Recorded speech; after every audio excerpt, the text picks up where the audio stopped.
سر ابھی تک کوئی مریض رپورٹ ہوا ہے کرونا کا ہمارے تحصیل میں؟ تحصیل کروڑ کے اندر ابھی تک لوکل ٹرانسمیشن کا الحمدللہ کوئی کیس رپورٹ نہیں ہوا ہے.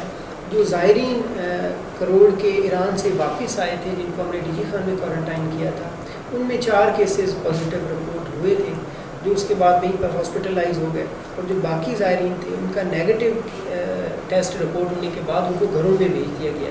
تو ابھی تک الحمدللہ تحصیل کروڑ سٹی کی بات کر رہا ہوں.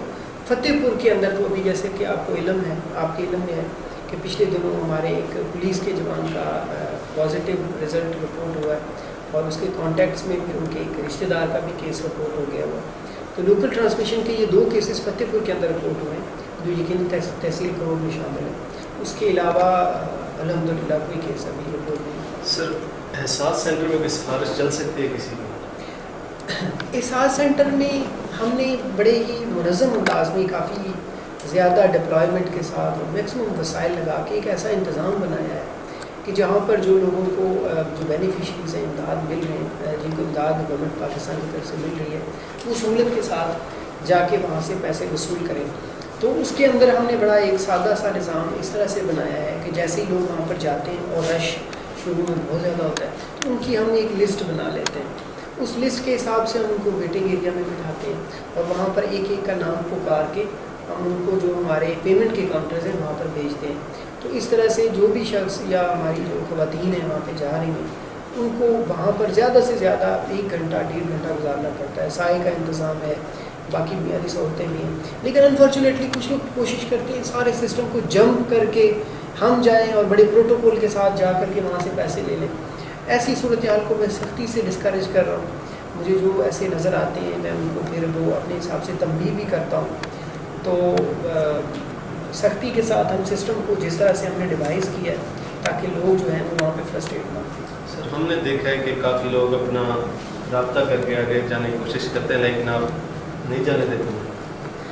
راستے کا ایک اس میں ہم نے یہ گنجائش رکھی ہے کہ کچھ معذور افراد آتے ہیں جو یقیناً اسپیشل ٹریٹمنٹ ڈیزرو کرتے ہیں, تو ان کو میں لائن میں کھڑا نہیں کرتا.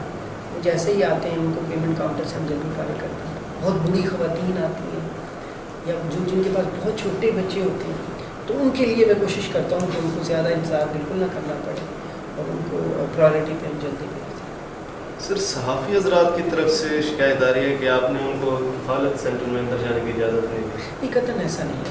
یہ بہت انفارچونیٹ ہے. اصل میں صحافی حضرات کو کچھ تو جب مجھے پتہ چلا کہ وہ وہاں پہ آئے ہیں میں نے خود بلا کے ان کو اندر وزٹ کروایا اور انہوں نے سارا جو نظام ہے اندر کا دیکھا بھی. ایز سچ اگر آپ خود چلے جائیں سینٹر میں اور آپ کہیں کہ میں نے اندر سینٹر دیکھنا ہے تو آپ کو کوئی بھی نہیں روکے گا. لیکن جب آپ اپنا تعارف کروائیں گے کہ میں ایک جرنلسٹ ہوں اور میں نے اس پہ کوئی ریسرچ کرنی ہے یا پھر آبویسلی وہ دیکھیں گے کہ آپ کس محکمے کے یا کس ڈپارٹمنٹ کے ساتھ منسلک ہیں, کس ادارے کی نمائندگی کر رہے ہیں. تو یہ میں بڑے افسوس کے ساتھ کہہ رہا ہوں, یہ کچھ دوستوں کو بات بری لگے گی کہ صحافت کے پیشے میں اب کچھ ایسے لوگ بھی آ گئے جو غیر سنجیدہ ہیں, جنہوں نے صرف کچھ چند مفادات کے لیے صحافت کا تعارف بنا لیا ہے. تو پھر ایسے لوگوں کو اگر آپ رینڈملی الاؤ کریں گے اور وہ کسی کا انٹرویو کریں گے تو وہاں پر وہ سسٹم کافی ڈسٹرب ہوتا ہے. اب صحافی they are more than welcome, وہ جب تشریف لائیں, آنا چاہیں آئیں, اچھے انداز میں اندر کا سسٹم دیکھیں. وہ کافی لوگ جا کے وہاں پہ دیکھ بھی چکے ہیں, تو ایسے کوئی ایسی پابندی کیا نہیں پڑے گی. سر لاسٹ جو پرائم منسٹر نے ایک فنڈ کیا تھا اناؤنس کہ بے روزگار افراد کے لیے, سر ان میں کافی شاپ کیپرز ایسے ہیں جو ان کو بلا کے ان کے رجسٹریشن کے پیسے لیتے ہیں. ہاں, ان کے بارے میں آپ کیا کہتے ہیں؟ یہ وہ پہلا چیلنج ہے جو وزیر اعظم پاکستان نے ٹائیگرز فورس کے ذمہ لگایا ہے کہ ان لوگوں کو ایکسپلائٹ ہونے سے بچائیں. دیکھیں اب ماشاءاللہ کروڑ کے اندر ہماری ٹائیگر فورس کی تعداد تقریباً 313 کے قریب لوگ ہیں جو صرف کروڑ سٹی میں. تو کروڑ سٹی کے کیا 313 لوگ رجسٹریشن نہیں کر سکتے؟ اگر یہ اپنے آس پاس ارد گرد دیکھیں کہ یہ ڈیزرونگ ہے تو کسی کو ایکسپلائٹ ہونے کی ضرورت نہ پڑے. تو آپ لوگوں سے میں ایک دفعہ پھر اپیل کرتا ہوں کہ آپ اپنے آس پاس دیکھیں اور جس کو آپ سمجھتے ہیں یہ ڈیزرونگ ہے اس کے لیے خود اپلائی کریں تاکہ وہ بلیک میل ہونے سے اور ایکسپلائٹ ہونے سے بچ سکیں. سر آپ جب نکلتے ہیں شام کو لاک ڈاؤن دیکھنے کے لیے سر آپ اپنا خیال نہیں رکھتے، کافی لوگ کہہ رہے ہیں کہ آپ اپنا خیال نہیں رکھتے، آپ لوگوں میں ایسے ہی گل مل جاتے ہیں، آپ اپنے بارے میں کیا کر رہے ہیں؟ یہ بھی دیکھیں، میں جب یہ لاک ڈاؤن کی صورتحال پیدا ہو رہی تھی اور یہ چیلنج آیا تو ہمارے ایک سینئرز آئے، انہوں نے وزٹ کیا، تو ان کی ایک بات مجھے یاد ہے، بڑے سینئر آفیسر ہیں، انہوں نے مجھے یہ کہا کہ آصف اگر آپ فیلڈ میں نہیں نکلیں گے، لوگوں کو نظر نہیں آئیں گے، تو لوگ سمجھیں گے کہ ہمیں انتظامیہ نے، ہمیں حکومت نے تنہا چھوڑ دیا، ہمارا کوئی خیال رکھنے والا نہیں ہے۔ اگر ہم اسٹے ہوم اسٹے سیف کی بات کریں تو پھر مجھے بھی گھر میں رہنا چاہیے اور باہر نہیں نکلنا چاہیے، لیکن اس نظام کو چلانے کے لیے ہمیں آگے بڑھ کے اپنا کردار ادا کرنا ہے۔ ایک تو میری جو حکومتی ذمہ داریاں مجھ پہ، جو میری عہدے کی طرف سے ذمہ داریاں ہیں، وہ مجھے ادا کرنی ہے، اور دوسرا میں خود اپنے اندر ایک ذمہ داری اور ایک فکر محسوس کرتا ہوں، اور میں بیٹھ نہیں پاتا۔ اب میں کیسے بیٹھا رہوں جب مجھے پتہ ہے اور مجھے یقین ہو چکا ہوا ہے کہ فلاں جگہ پہ کریڈیبل ریسورسز سے رپورٹ ہو چکی ہے کہ فلاں جگہ پہ کوئی شخص گندم ذخیرہ کر رہا ہے، اور ملک کے اندر جو ہمارے پروکیورمنٹ سینٹرز ہیں وہ خالی ہیں، تو کیا میں اس بات سے نہ نکلوں کہ جناب مجھے کرونا ہونے کا خدشہ ہے اور میں بیٹھا رہوں؟ یہ ایک ایسا ضمیر پہ بوجھ بن جائے گا جس کی شاید میں ساری زندگی تلافی نہ کر سکوں۔ میں یقیناً جو پاسبل میئرز ہیں احتیاط کرتا ہوں، ماسک وغیرہ پہنتا ہوں، سینیٹائزرز بھی اپنے پاس رکھتا ہوں، لیکن جہاں پہ ڈیوٹی کی بات ہو، جہاں پہ کال آف ڈیوٹی ہو، وہاں پیچھے رہنا میں سمجھتا ہوں کہ یہ اپنے پیشے کے ساتھ بددیانتی ہے۔ سر آپ نے ذخیرہ اندوزی کی بات کی، آپ نے اب تک کتنے کیس اس کے رپورٹ کیے ہیں ذخیرہ اندوزی کے؟ ذخیرہ اندوزی میں اس وقت ہمارا فوکس گندم ہے۔ گندم کی ذخیرہ اندوزی کے خلاف ہم بڑی سختی سے کریک ڈاؤن کر رہے ہیں۔ آج بھی ابھی اس میٹنگ سے پہلے میں کچے کے علاقے میں گیا ہوا تھا، تو وہاں پہ ایک ہمارے دوست جو ہیں وہ تقریباً 1500 کے قریب بوری اپنے پاس اسٹاک کر کے بیٹھے ہوئے، اور کہتے ہیں جی کہ میں تو کل بھجوانے لگا تھا، پرسوں بھجوانے لگا تھا۔ ان کو ابھی وہاں پہ ہم نے اریسٹ کیا اور ان کے خلاف قانونی کارروائی کی۔ تو اس طرح سے اب تک کوئی میں سمجھتا ہوں کہ 24-25 ہزار قریب بوریاں جو گندم کی ہیں وہ ہم ریکور کر چکے ہیں۔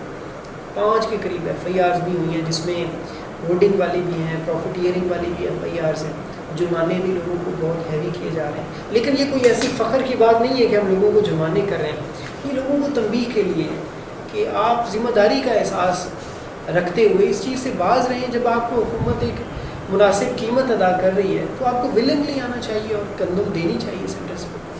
سر ایک کاشتکار کے پاس کتنی گندم اپنے پاس ذخیرہ کرنے کی اجازت ہے؟ حکومت کی طرف سے اس کے بارے میں بڑی واضح ہدایات ہیں کہ آپ اپنی ذاتی ضرورت کے لیے 25 من گندم رکھ سکتے ہیں، تو اس سے زیادہ اگر آپ اپنے پاس رکھیں گے تو وہ ذخیرہ اندوزی کے زمرے میں آئے گا۔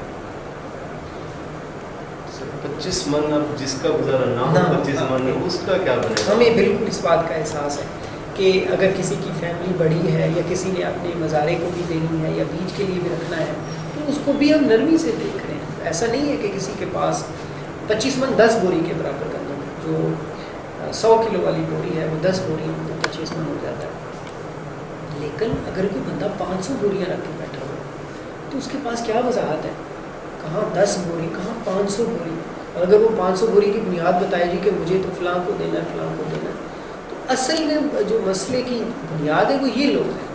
تو قطعاً ایسی بات نہیں ہے کہ ہم کسی نے 25 من سے بڑھ کے 26، 27، 28 یا 50 من رکھا ہوا ہے، ہم بالکل اس کے ساتھ کوئی سختی نہیں کر رہے، لیکن جو باقاعدہ ذخیرہ اندوز ہیں ان کے ساتھ ہم کوئی نرمی بھی نہیں کر رہے۔ تو سر آپ لاک ڈاؤن میں اتنی سختی کر رہے ہیں، اس کی وجہ سے آپ کو سوشل میڈیا میں بہت ٹرول کیا جاتا ہے، اس کے بارے میں آپ کیا کہنا چاہیں گے؟ دیکھیں نا، لاک ڈاؤن کی سختی تو ایک تو حکومت کی طرف سے بتدریج نرمی کی گئی ہے، ہم ساری دکانیں اب کھول رہے ہیں، لیکن اب کھولنے کے بعد اگر یہ لوگ ایسے حالات پیدا کر دیں کہ ان کو پھر بند کرنا پڑے تو یہ ہماری ناکامی ہے، یہ میری بھی ناکامی ہوگی اور ہماری ایز اے سوسائٹی سب کی ناکامی ہوگی۔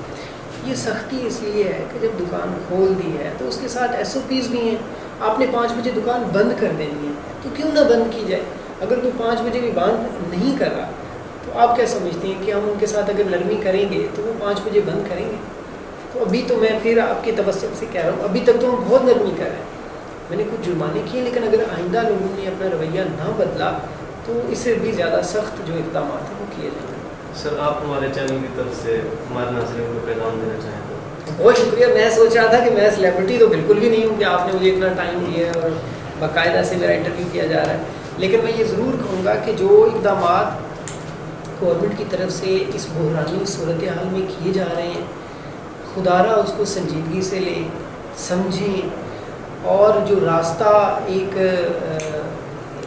احساس کا، کفالت کا اور اس بحرانی کیفیت سے نکلنے کا وزیر اعظم پاکستان، حکومت پاکستان نے نکالا ہے لاک ڈاؤن کی نرمی کی صورت میں، اس کا ناجائز فائدہ نہ اٹھائیں اور اپنے آپ کو بچائیں، اپنے پیاروں کو بچائیں اور ان ایس او پیز پر عمل کریں جو کرونا کی وبا سے بچنے کے لیے ضروری ہیں۔ اب آپ ایس او پیز کی بات کر لیتے ہیں۔ ایس او پیز پہ آپ ہم کو بتائیں کہ ٹائیگر فورس سے آپ اس پر کس طرح عمل درآمد کرائیں گے، لوگوں کو کس طرح اویئرنیس کریں گے کہ سماجی فاصلہ اپنائیں؟ بالکل، دیکھیں اس جنگ میں جو کرونا کے خلاف ہم لڑ رہے ہیں اس میں جو سب سے مؤثر ہتھیار ہے وہ ہے اویئرنیس۔ آپ لوگوں کو بتائیں، اویئرنیس ان کو بتائیں کہ اس کے نقصانات کیا ہیں، اور اویئرنیس کے لیے ہمارے پاس جو بہترین فوج ہے وہ پرائم منسٹرز کی ٹائیگر فورس ہے۔ یہ وہ لوگ ہیں جو سوسائٹی کے اندر زیادہ سے زیادہ رابطے میں ہیں۔ تو جیسا کہ وزیر اعظم پاکستان نے بتا دیا ہے کہ ہم ایس او پیز پر عمل درآمد کے لیے اتنی زیادہ سختی نہیں کریں گے کہ لوگ اپنے آپ کو امبیرسڈ اور خوفزدہ محسوس کرنا شروع کر دیں، لیکن ہم کسی صورت میں ایس او پیز کو وائلیٹ بھی نہیں ہونے دیں گے۔ ہم یقیناً بڑے اچھے اخلاق، پیار اور شائستگی کے ساتھ بتائیں گے لوگوں کو کہ یہ ایس او پیز ہیں، آپ نے سوشل ڈسٹینسنگ اختیار کرنی ہے۔ اور یہ جو ہماری ٹائیگر فورس ہے، انفیکٹ یہ وہ ایک بہترین طاقت ہے جو ہماری اس کیمپین میں سب سے زیادہ افیکٹو ثابت ہوگی۔ تو ٹائیگر فورس اسی طرح سے جا کے اویئرنیس کے ذریعے لوگوں کو بتائے گی کہ آپ نے سوشل ڈسٹینسنگ اختیار کرنی ہے، آپ نے سینیٹائزرز کا استعمال کرنا ہے، آپ نے رش والی جگہوں پہ نہیں جانا، اور جب آپ کو گھر سے نکلنا انتہائی ضروری ہے تو آپ جائیں، اور ادروائز آپ اوائڈ کریں۔ تو یہ ساری چیزیں، اور مختلف سیکٹرز میں ہم ٹائیگر فورس کو انگیج کریں گے۔ سوشل ڈسٹینسنگ کے لیے بازار میں ایک ٹیم بنائی جائے گی، اسی طرح سے ہاسپٹلز میں اور باقی ایریاز میں جیسے ہم نے تفصیل سے پہلے ڈسکس کیا ہے۔ تو سوشل ڈسٹینسنگ اور باقی ایس او پیز پر عمل درآمد کروانے کے لیے ہم ٹائیگر فورس کی مدد لیں گے اور ان کو یوٹیلائز کریں گے۔ سر آپ نے بازار میں بات کی ٹائیگر فورس بنا، سر اب چاند رات نزدیک آ رہی ہے، آپ کو پتہ مسلمانوں کا ایک بہت ہی بڑا دن ہوتا ہے، عید کا دن، اس کی خریداری میں سر چاند رات کی آپ نے کوئی کی ہے اپنی تیاری یا؟ جی بالکل، اگر تو آپ چاند رات کی تیاری سے مراد چوڑیاں اور مہندی خریدنے کی بات کر رہے ہیں تو وہ تیاری تو میں نہیں کر رہا، لیکن چاند رات کو بھی اسی طرح سے لاک ڈاؤن ہوگا، 5 بجے دکانیں کلوز کر دی جائیں گی اور ایس او پیز پر عمل درآمد کروایا جائے گا۔ عید ہمارے لیے بے حد خوشیاں لے کے آ رہی ہے جو ہم مذہبی عقیدت، احترام اور جذبے کے ساتھ منائیں گے، اللہ رب العزت سے دعا کریں گے، لیکن وہ احتیاطیں جو ہم سے ہماری سوسائٹی توقع رکھتی ہے، ہمارا مذہب ہمیں پابند کرتا ہے کہ وبا سے بچنے کے لیے ہمیں احتیاطیں اختیار کریں، ان کو ہم کمپرومائز نہیں کریں گے۔ تو آپ سب لوگوں سے گزارش ہے کہ چاند رات ہم اس دفعہ ایک نئے انداز میں منائیں گے اور ان میں احتیاط سب سے بڑا ایلیمنٹ ہوگا۔ بالکل، ہم اس دفعہ جو ہے عید کو پورے جوش اور پورے جذبے سے منائیں گے، لیکن ذرا مختلف انداز میں۔ وہ گلے ملنا، وہ ہاتھ ملانا، عید تو خوشیوں کا بانٹنا ہے نا، خوشیاں بانٹیں گے، مرض کیوں بانٹیں گے کہ لوگ وبا لے کے جائیں آپ سے؟ تو اس سچویشن کو سمجھتے ہوئے ہم آپ سب لوگوں سے درخواست یہ ہے کہ آپ قطعاً کوئی غیر ذمہ داری نہیں دکھائیں گے۔ اس وقت بھی لاک ڈاؤن ہے، سرٹن ریلیکسیشنز کے ساتھ، جو وائلیٹ کرے گا وہ عید پہ بھی اپنے لیے مسائل پیدا کرے گا۔ تو خدارہ جب آپ عید پہ باہر نکلیں تو احتیاط سے نکلیں اور لوگوں سے ملنا ملانا جو ہے اس سے اوائڈ کریں اور سوشل ڈسٹینسنگ اختیار کریں۔